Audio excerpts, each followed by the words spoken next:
Hey K3, it's Melissa here, and today I have with me a friend, Savannah, who has won her very own YouTube segment right here in our K3 video. So, Savannah, can you tell us what grade are you in? I'm in 3rd grade. Savannah, does it feel funny to use a microphone and a mask at the same time? Yeah. Yeah, it does, right? We're making it work, huh? So, Savannah got to spin a wheel and you won your very own YouTube segment. Savannah, can you tell us what is something fun that you like to do with friends? I'm gonna let you hold this if you're okay with that. I like to ride my bike with my friends. Oh, perfect. You like to ride your bike with your friends. Awesome. And Savannah, is there anyone you'd like to give a shout out to? Somebody you'd like to say hi to? My cousin, Libby and Ella. Awesome. Well, Libby and Ella, we hope you're watching. And Savannah, congratulations for winning. Go ahead and give us a wave right here. We'll see you soon. Hey everybody, Melissa here. It's so great to see you. Did you know that fall is just around the corner? For us in PA, it already feels like fall with this cooler weather. Hey, what are you excited about for fall? Apple picking, pumpkin picking, bonfires, Halloween? Which reminds me, if you are looking to put a fun fall, safe, socially distanced activity on your calendar, pencil in our drive-through trunk or treat happening on Saturday, October 31st from 2 to 4 in the afternoon. Yes, that's a Halloween day. You'll be able to dress up and drive through our trunk or treat path to see tons of fun displays. And of course, we'll find safe ways for you to collect candy. Best of all, we'll have a bonus red carpet experience where you can premiere in your very own YouTube video, costume and all. Check out more information at ccvlive.com. Today, we're continuing our series called Block Party. We're talking all about friendship. Friendship is using our words and actions to show other people you care. And when I think about fall, I'm most excited to spend time outside with my friends. Now, before we jump into our lesson today, taught by Orange Kids, let's play a game. This one's called What's Under Where? Not to be confused with underwear. Ew. The game is simple, but not easy. You just have to guess which cup a ball ends up under. Think you can follow along? Let's give it a try.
So how'd you do?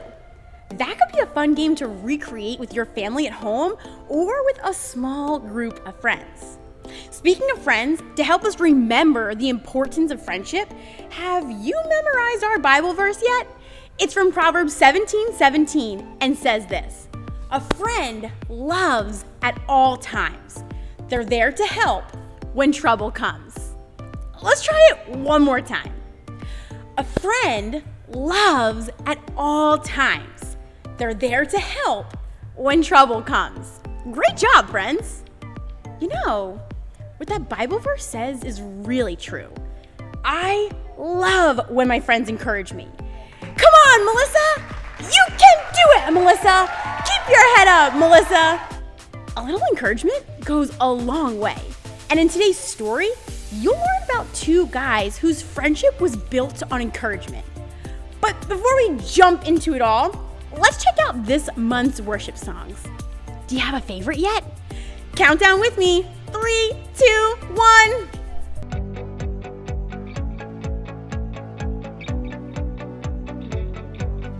Love so incredible, unexplainable, that you call me by name.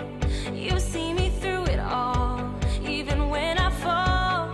You love me just the same. Creator of the world, you live in my heart. You know my name and you call me friend. You know my beginning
face in, I've got my face in, on who I'm praising. There is a victory I'm anticipating.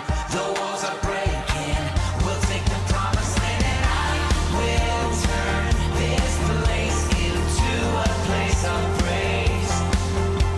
And as I do, I know He'll bring about the change. Oh, this is an offering. This is a sacrifice. We give you everything. I give you everything. Building an altar to your name. Whoa, right here, right now. This is where praise breaks out. Whoa, right here, right now. This is where the walls come down. Let's go!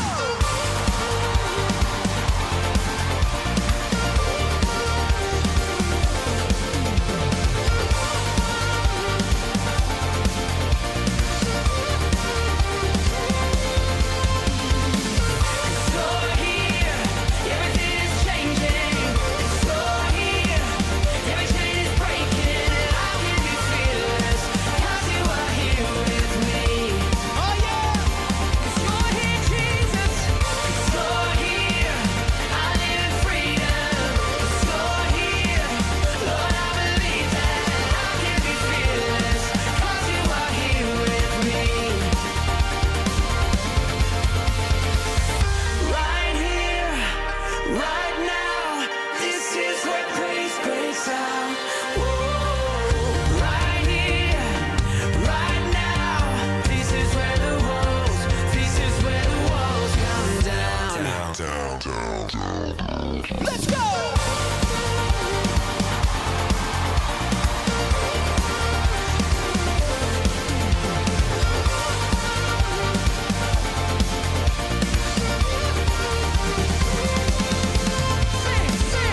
You're here, everything is changing. 'Cause you're here, every chain is breaking. I can be fearless, 'cause you are here with me. Yeah, you're here, I live in freedom. You're here, Lord, I believe that I can be fearless, 'cause you are here with me. Oh, I can be fearless, 'cause you are here with me.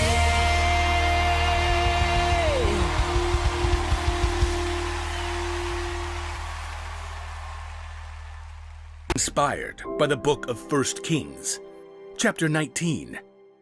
For many years, God's people were ruled by kings who refused to listen to God. So God sent prophets to speak his words. One was a man named Elijah. I serve the Lord. Elijah did amazing things through God's power, like calling for rain after 3 years of drought and bringing a dead boy back to life. But being a prophet was a lonely, difficult life. After the evil queen Jezebel threatened his life, Elijah fled to Mount Horeb. God, I've been committed to you, but the people have turned their backs on me. I am the only prophet left. God already had an answer to Elijah's pleas. A friend. Go back the way you came. Anoint Elisha from Abel-Meholah as the next prophet after you. So Elijah tightened his belt and set out along the road. When he finally reached the town, he noticed several young men plowing with a dozen pair of oxen. And in the very last field, he noticed one of the young men struggling to keep his oxen in line. Get up there, Ham. Move along, Burger. God, is that Elisha? He's just a small town kid. What does he have? Does he have what it takes to be a prophet? But God had chosen Elisha, so Elijah tramped through the muddy field to greet the young man. Elisha. Elisha blinked in surprise when he saw the prophet. Whoa, Burger. Elijah marched right up to Elisha and threw his very own cloak over the young man's shoulders. It was a sign that God had chosen Elisha to be Elijah's assistant. Me? You're choosing me? Elijah turned and walked away. Elisha dropped the reins and ran after. Wait. Just let me say goodbye to my family. Then I'll come with you. Go right ahead. I'm not making you do anything. Yes, sir. Right then and there, Elisha broke apart his plow and used the wooden pieces to start a fire. He cooked a meal and called all his family and friends over to share it with him. I'm leaving to travel with Elijah. Goodbye, everyone. Then Elisha set out on the road beside Elijah. I don't really know how to be a prophet, or even a prophet's assistant. That's okay. You'll learn. So over the years, Elisha followed Elijah everywhere as a close companion and good friend, and he watched and listened intently as Elijah spoke God's words to powerful kings and did incredible things. One day, Elisha and Elijah left the town of Gilgal on the way to Bethel, and they both knew that God was about to do something very breathtaking. God was going to take Elijah up to heaven. Stay here, Elisha. The Lord has sent me to Bethel. Elisha wasn't about to leave his friend to go it alone. As sure as the Lord and you are alive, I won't leave you. At Bethel, the same thing happened. Stay here, Elisha. The Lord has sent me to Jericho. As sure as the Lord and you are alive, I won't leave you. It happened once again in Jericho. Stay here, Elisha. The Lord has sent me to the Jordan River. As sure as the Lord and you are alive, I won't leave you. You do realize you're repeating yourself. Together, Elisha and Elijah reached the banks of the Jordan River. The waters flowed dark and deep. Elijah removed his coat and rolled it up. And then he struck the river. Immediately, the waters parted to the right and left. Elisha and Elijah walked across the river on dry ground. They reached the opposite bank. Tell me, what can I do for you before I'm taken away? Elisha didn't want to lose his friend and mentor, Elijah, but he'd learned many things in the last few years. Please, give me a double share of the Spirit God has given you. Only the Lord can do that. But if you see me when I'm taken away, that means you will receive what you've asked for. Elisha nodded, and the two men walked on in silence. Suddenly, a wild wind whipped up, and a chariot and horses appeared, blazing with fire. Elijah. The flaming chariot flew down right between the two men. It caught up Elijah and carried him up to heaven, driven by a strong wind. Elijah, you are like a father to me. Elisha stared into the sky until the last breath of wind and the final hint of flame were gone. Then, in great sorrow, he tore his own clothes. My best friend is gone. Glancing down at the ground, he saw Elijah's coat. Carefully, he picked it up. I wonder. Elisha hurried back to the bank of the Jordan River. Again, the water flowed hard and fast. On the opposite bank, a group of prophets from Jericho watched. Look, there's Elisha. But where's Elijah? Across the river, Elisha twisted up Elijah's coat. He called out in a loud voice, Where is the power of the Lord? Where is the power of the God of Elijah? Then Elisha struck the water just as Elijah had done. And just like what happened before, the waters parted to the right and left. The prophets from Jericho stared in amazement as Elisha crossed the river on dry land. The Spirit God gave to Elijah has been given to Elisha. It was true. Elisha had been faithful to follow and learn from Elijah for many years, and now God's Spirit was with Elisha just as it had been with his friend.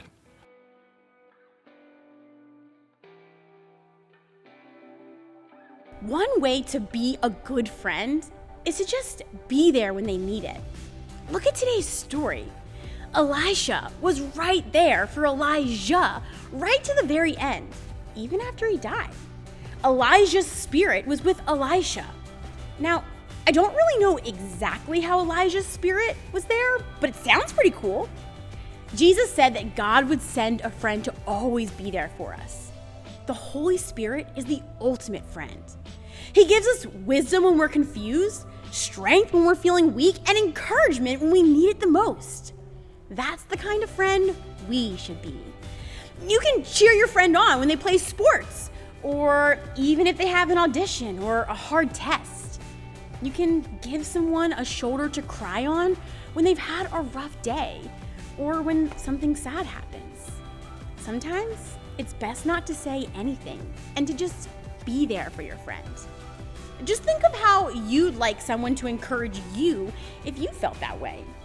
So here's the one thing to remember today. Friends encourage one another. Let me say that again. Friends encourage one another. Encouragement may not make problems go away, but it can remind them that they're loved and that they're not alone. And sometimes that's enough. So, you're gonna be great at this. You're a great friend. Okay, K3, I'll see you later. Stay connected.